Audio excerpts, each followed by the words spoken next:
Hello student, मैं doctor Anju Mittal BSc part second में plant tissue culture के अंदर हम सेलुलर टोटिपोटेंसी के बारे में पढ़ेंगे। और ये क्या है, प्लांट की सेल की पोटेंशियलिटी यानी उसकी शक्तता से इसका तात्पर्य है, जहाँ पे वो एक पूरे प्लांट्स का निर्माण कर सकती है, वो सेलुलर टोटिपोटेंसी कहलाती है। और जिसमें एक मैच्योर सेल वो अपने एज ए मैरिस्मेटिक स्टेट में आने पर एक कैलस का निर्माण कर लेना, और साथ में ही उसको हम कहेंगे डी डिफ्रेंशिएशन। और जिसके अंदर कैलस की सेल एक ऑर्गन का निर्माण कर सकती है, रूट स्टेम या और कोई पार्ट, वो कहेगा रीडिफ्रेंशिएशन। इसमें यहाँ पर कैरेट के अंदर जिसमें एक उसके रूट का पार्ट, फ्लोएम का पार्ट यहाँ पे लिया है और उससे कल्चर किया है सेल से, और इन कल्चर से फर्दर यहाँ पर एक ऑर्गेन प्लांट्स को प्राप्त किया। कॉन्सेप्ट और टोटिपोटेंसी, ये इसका जो कॉन्सेप्ट है कि सेल का निर्माण से प्लांट्स का निर्माण करना, इसकी थ्योरी डेवलप हुई थी सबसे पहले सेल थ्योरी में मैथ्यू शिल्डॉन ने इसको दिया था, और थियोडर शिवॉन ने इसे कहा कि ये स्ट्रक्चरल एंड फंक्शनल यूनिट है। और इसमें केमिकल कंपोजिशन और स्ट्रक्चरल, ये सभी जो एनिमल्स में या प्लांट्स में सभी में ये सिमिलर होते हैं। टोटिपोटेंसी कॉन्सेप्ट हैबरलैंड ने दिया था। उसके अकॉर्डिंग किसी प्लांट्स के अंदर वो एबिलिटी है जो कि एक अपने कैलस का निर्माण कर सकता है, या और उसके बाद में ऑर्गन का निर्माण रीजनरेट होके कि मैच्योर प्लांट्स को ये दे सकती है। और ये साथ में ही इसमें डिफरेंट मिनरल्स एंड हार्मोन्स के मैनिपुलेशन से इनके पार्ट्स को प्राप्त किया जा सकता है।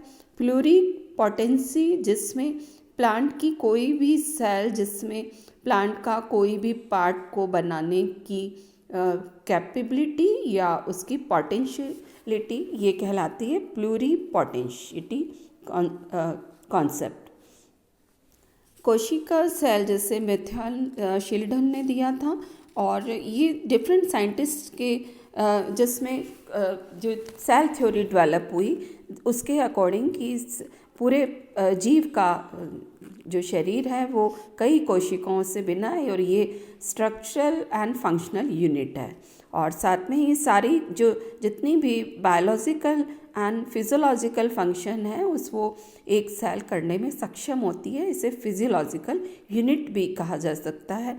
और जितने भी प्री एग्जिस्टिंग लिविंग सेल्स हैं उनके अंदर परिवर्तन होते रहते हैं, सेल का निर्माण होता रहता है समसूत्री विभाजन से, जिसमें अपरिवर्तित सेल बनती है। और जहाँ पे अर्धगुणसूत्री विभाजन होता है वहाँ पर ये सेल्स में परिवर्तित सेल का निर्माण होता है, और इनके सेल के डिवीज़न से ये उसकी शारीरिक संरचना को बनाने में भी ये सक्षम होते हैं।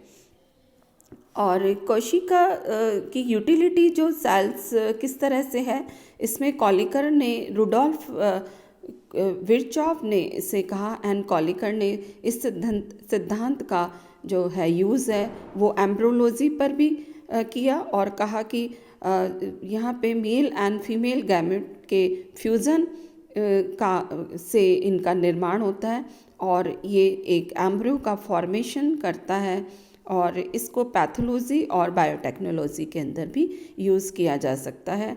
रुडोल्फ विर्चॉफ ने कहा कि इसमें आनुवंशिक समसूत्री विभाजन अपरिवर्तित होते हैं, और परिवर्तित में ये अर्धगुणसूत्री विभाजन के द्वारा संतति कोशिकाओं में ये निर्माण करते हैं। सेलुलर टोटिपोटेंसी की अवधारणा एक जर्मन हैबरलैंड ने की थी, और ये 1902 में की थी, कि जिसमें उसने कहा कि ये कोई भी जो सेल है वो एक प्लांट्स को बनाने में सक्षम है। पौधे की प्लांट्स की पूरी शक्तता जिसके अंदर उनमें इनहेरेंट होते हैं कैरेक्टर, जो कि प्लांट्स को बना सकती है। और यहाँ पर इनमें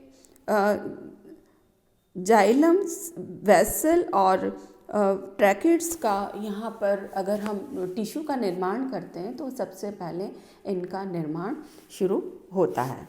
और जनरली जाइलम की जो सेल है वो डेड होती है और फ्लोएम की सेल जिसमें यहाँ पर न्यूक्लियाई का अभाव होता है, लेकिन ये पूरी तरह से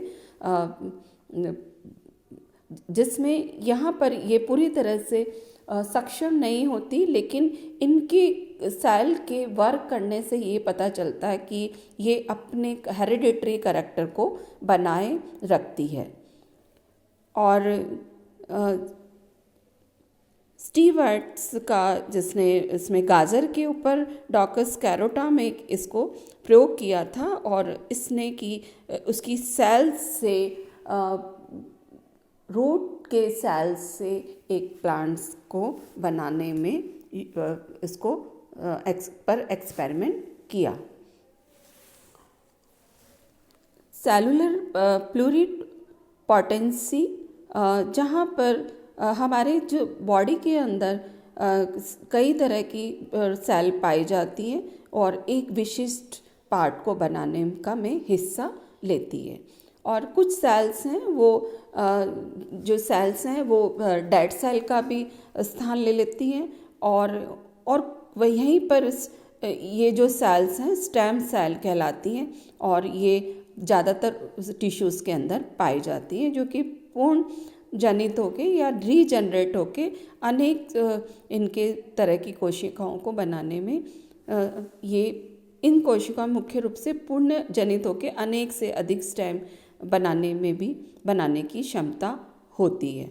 और इस तरह से डिफरेंट जो स्टेम सेल है ये उत्तक से अलग होने वाली जो पहली सेल स्टेम सेल कहलाती है और इसके प्रोलिफरेशन के बाद में ये कोशिकाएं ये अविभेदित होती हैं और ये अपने अनुकूल परिस्थिति में ये मैच्योर होके विभेदित होती है। इस तरह से ये टोटिपोटेंट या प्लूरिपोटेंट होती है। और प्लूरिपोटेंसी जो है मानव शरीर के अंदर बोन मैरो के अंदर ये गुण इसके अंदर पाया जाता है। यहाँ पे रुधिर स्टेम कोशिकाओं जो कि रुधिर कोशिकाओं में रुधिर स्टेम कोशिकाएं ये ब्लड सेल को बनाने का निर्माण करती है और ये प्लूरिपोटेंट होता है। ये अधिक मात्रा में स्टेम सेल का निर्माण करती है जो आगे चल के इरिथोसाइटस एंड न्यूट्रोफिल्स, बेसोफिल्स एंड इथोनोफिल्स, मोनोसाइटस और मैक्रोफेजेस आदि का ये निर्माण करती है। मॉर्फोजेनेसिस प्लांट्स में इसमें आफ्टर एम्ब्रियो के बाद बनने के बाद में यहाँ पर इसके मॉर्फोलॉजिकल ऑर्गन्स का यहाँ पर निर्माण होता है, जिसमें root, stem and inflorescence, leaves और इन कोशिकाओं में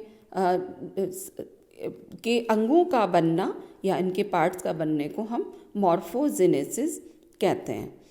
और इनकी वृद्धि और इनके क्रियाशील होने की जो मॉर्फोजेनेटिक पैटर्न इनके शीर्ष पर होने वाली वृद्धि से ये निर्धारित होती है।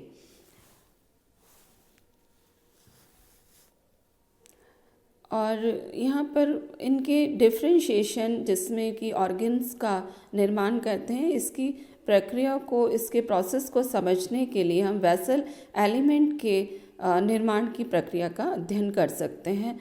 और यहाँ पर मैरिस्मेटिक टिश्यू के अंदर उन सभी प्रोसेस को ये शो करता है जिसमें सेल स्पेशलाइजेशन से होने वाले यहाँ पर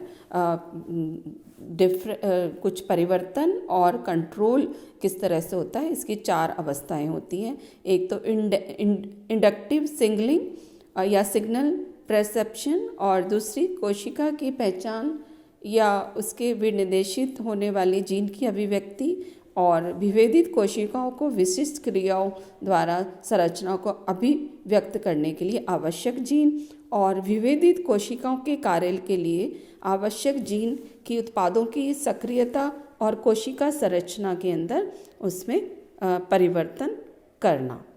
ये सारा जो है ये 4 हम स्टेप के अंदर इसकी स्टडी करते हैं।